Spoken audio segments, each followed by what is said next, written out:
4 טרנדים שלא תוכלי להתעלם מהם בקיץ 2026. בואו נתחיל עם הצבע שישלוט העונה. אייס בלו, פשוט צבע נדיר ברמות, תראו אותו ממש כבר בשמלות, בחציות, כל דבר אפשרי. בואו נעבור לטרנד הנקודות. טרנד הנקודות הפעם לא תראו רק בשחור לבן, תראו אותם בכל צבע אפשרי, אני ממש אהבתי את זה.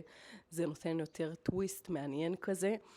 בואו נעבור לפרנזים. מי שמכירה אותי יודעת כמה אני אוהבת את הפרנזים, בעיניי זה שיקי ברמות. וגם אם זה לא טרנדי, אני חורשת על זה. צריך לדעת איך לשלב את זה נכון. בעיניי זה מקפיץ כל לוק ונותן עניין פרשי כזה.